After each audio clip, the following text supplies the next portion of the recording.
ओं नमो भगवते वासुदेवाय नमः। पंचमस्कन्धोऽष्टमोऽध्याय।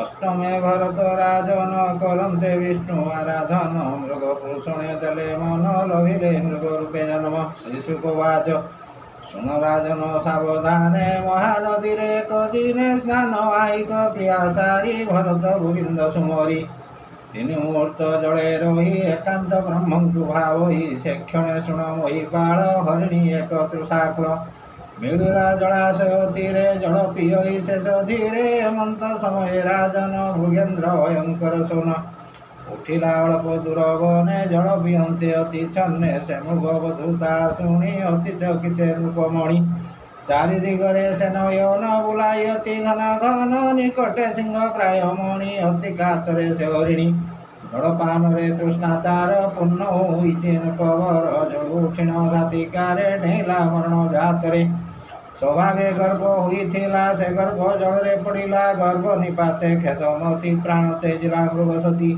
नदी रे देखी मृगवाळ बीज से जे भरत महिपाल मृगवाळ से जे भरत महिपाल मातार मृत्यु तार देखी दयारे अश्रुपूर्ण आखि मृगनंदन घेनी करे आश्रमे मिलिले सत्वरे से मृगनंदन रतहि अत्यंत स्नेहर होई नित्य कोमल दुर्वांकुर लुड़ी आणोई नृपवर जहा से करे अभिलाष तादेई करे मन तोष कासेवा निरते करई मायारे मति भ्रम होई जम नियम श्रद्धा जेते विस्मर हेला नृपचित्ते केते दिन अनंतर प्रभुर सेवा कला दूर जगत पिता माता हरि तार चरण चित्ते धरी दारा तनय आदि जेते सकल दूर करी चित्ते भावे थिला से राजन देखो यार मूढ़पण सकल कर्म दूर कला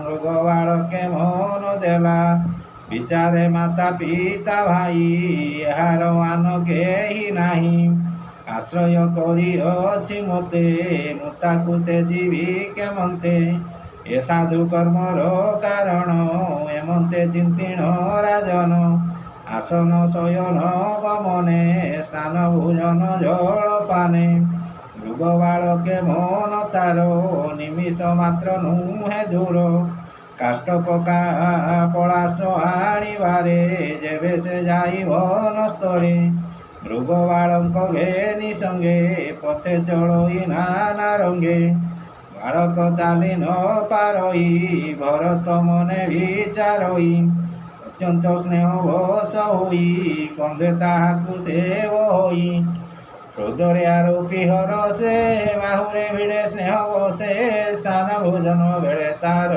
क्षण न करे अंतर क्षण मात्र के नृपवर न देखी मृग रूपमर हस्तिरे ताहाकु लोड़ई पुणी से जे बेटी देखई जल चंचल चित्त स्थिर करे आशीष दिओई ताहारे वत्स तोहर कल्याण सर्वत्र गुरु नारायण जेबे निमिषे न देखई सुख सागरे से उड़ई लुपण द्रव्य को जेसन चौर्य करी नेले आन तेमंत प्राय महिपाल क्षणे न देखी मृगवाळ विहोळे हृदय कातर लुड़ई मृगर कुमर भ्रमे बुलई वाक्यमान मोलाकी मृगर नंदन कि कर्म कली मु किरात केणे मु गला मृग सुत मृगवाळ पशु कल्याणे चोरु कि बहु पवने प्रभु की रखी थिवे तारे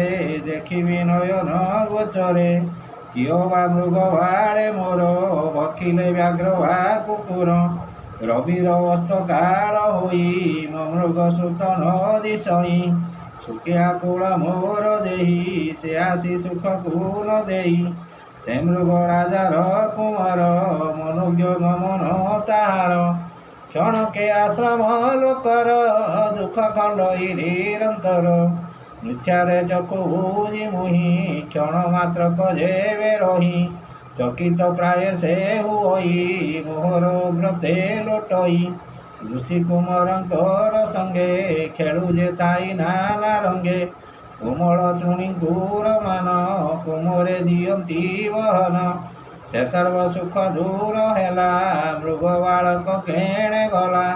ସେ ମୋର କୃଷ୍ଣ ସାର ବାଳ, ମୃଦୁ ତାହାର ପାଦ ତଳ। କୋମଳ ଖୁର ଫୁଟ ପନ୍ତି, ସେ ମୋର ଦ୍ରବିଣ ସମ୍ପତ୍ତି। ପଥରେ ପଦ ଚିହ୍ନ ଦେଖି, କହଇ ନିରେଖି ନିରେଖି। ଧନ୍ୟ ପୃଥିବୀ ତୋର ପୁଣ୍ୟ, ଏ ଚିହ୍ନ କଲୁ ତୁ ଧାରଣ। ବିପ୍ରଙ୍କ ଯଜ୍ଞ ସ୍ଥାନ ପ୍ରାୟେ, ତୋ ଦେହ ଶୋଭାକୁ ଯେ ପାଏ। ପୁଣି ଉର୍ଦ୍ଧ୍ୱକୁ ଦୃଷ୍ଟି ଦେଲା, ଯହୁଁ ସେ ଚନ୍ଦ୍ରକୁ ଦେଖିଲା। ତହିଁ ଦେଖିଣ ମୃଗ ଚିହ୍ନ, ଭାବିଲା ନିଜ ମନେ ମନ। ମୃଗ ଶାବକ ଦେଖି ଏକ, ଦୟାରେ କି ତାରା ନାୟକ। ସିଂହ ଭୟରୁ ରକ୍ଷା କଲେ, ଆପଣା ନିକଟେ ରଖିଲେ। ଅତ୍ୟନ୍ତ ସୁଖକୁ ସେ ଦେଇ, ତା ବିନୁ ମୋର କେହି ନାହିଁ। ଏ ଯେ ଆଶ୍ରମ ମୁନିଗଣ, କରନ୍ତି ନାନା ଶୁଭ କର୍ମ। ହରଷ ଚିତ୍ତେ ମୁନିଗଣ, କରନ୍ତି ତାହାରେ କଲ୍ୟାଣ। ମୃଗେନ୍ଦ୍ର ଭୟରୁ ତାହାର ମାତା ଯେ ଛାଡ଼ିଲା ଶରୀର, ତେଣୁ ମୁଁ ଲଭିଲି ତାହାରେ ସେ ଗଲା ବନ ଘୋରେ। ଏମନ୍ତେ ଶୁଣ ମହିପାଳ, କ୍ଷଣେ ନ ଦେଖି ମୃଗ ବାଳ। ବ୍ୟର୍ଥ କର୍ମରେ ସେ କାତର, ସୁକର୍ମ ତେଜି ନୃପବର। ପୂର୍ବ ତପସ୍ୟା ହତ ତାର, ଶୁଭ କର୍ମକୁ କଲା ଦୂର। ଅଖିଳ ବ୍ରହ୍ମାଣ୍ଡ କାରଣ, ଅନାଦିନାଥ ନାରାୟଣ। ତାର ଚରଣ ଦୂର କରି, ମୃଗ ବାଳକ ମନେ ଧରି। ମୁଖ୍ୟ ପଦକୁ ପ୍ରତିବନ୍ଧ, ସେ ମୃଗ ବାଳ ପଶୁମନ୍ଦ। ତହିଁ ଅତ୍ୟନ୍ତ ଭାବ କଲା, ଯୁଗନାଶନ ନ ଜାଣିଲା। ମୃଗର ଲାଳନ ପାଳନ, ଏଣେ ହରଇ ସେହୁଦିନ। ଏମନ୍ତେ କେତେ ଦିନ ଗଲା, ଆୟୁଷ ଶେଷତା ହୋଇଲା। ଏମନ୍ତେ ଶୁଣ ହେ ରାଜନ, କାଳର ହେଲା ସେ ଅଧୀନ। ସମୀପେ ଦେଖି ମୃଗ ବାଳ, ଶୋକରେ ହୁଇଲା ବିକଳ। ପୁତ୍ରର ପ୍ରାୟ ସ୍ନେହ ଭରେ, ମନ ଅର୍ପିଲା ତାହାଠାରେ। ତକ୍ଷଣେ ପ୍ରାଣକୁ ଛାଡ଼ିଲା, ମୃଗ ଶରୀରକୁ ଲଭିଲା। ପୂର୍ବ ଜନ୍ମର କଥା ତାର, ସ୍ମରଣ ହେଲା ନୃପବର। ମୃଗ ଜନ୍ମର ସେ କାରଣ, ମନେ ଜାଣିଲା ସେ ରାଜନ। ପ୍ରଭୁର ସେବା ଭ୍ରଷ୍ଟ ହୋଇ, ମନେ ବହୁତ ତାପ ପାଇ। ଅତ୍ୟନ୍ତ ଶୋକ କରି ମନେ, ବୁଲଇଲୁ ତକ ନୟନେ। ଭ୍ରଷ୍ଟ ହୋଇଲି ମୁଁ ପାମର, ପ୍ରଭୁର ସେବା କଲି ଦୂର। ସମସ୍ତ ତପ କୁହୁଡ଼ିଣ, ବିବିଧ ଯଜ୍ଞ ଶୁଭ କର୍ମ। ନାମ ଶ୍ରବଣ ଉଚ୍ଚାରଣ, ନିରତେ କରି ଆରାଧନ। ସକଳ ଆତ୍ମା ଭଗବାନ, ମନ ଅର୍ପିଲି ଅନୁଦିନ। ଯେଣୁ ସେ ସକଳ ଛାଡ଼ିଲି, ମୃଗ ବାଳକେ ମନ ଦେଲି। ତେଣୁ ଏ ଜୀବନ ମୋହର, ପାଇଲା ମୃଗର ଶରୀର। ଏମନ୍ତ ମନରେ ବିଚାରି, ଚଞ୍ଚଳ ଚିତ୍ତ ସ୍ଥିର କରି। ଆପଣା ମାତା ଯେ ହରିଣୀ, ତାହାକୁ ତେଜି ନୃପମଣି। ପ୍ରଭୁର ଅତି ପ୍ରିୟ ସ୍ଥାନ ସେ ତୀର୍ଥ ଶାଳଗ୍ରାମ ନାମ। ପରମ ସାଧୁ ଭକ୍ତ ଜନେ ଅଛନ୍ତି ଜୈନୁନି ସ୍ଥାନେ।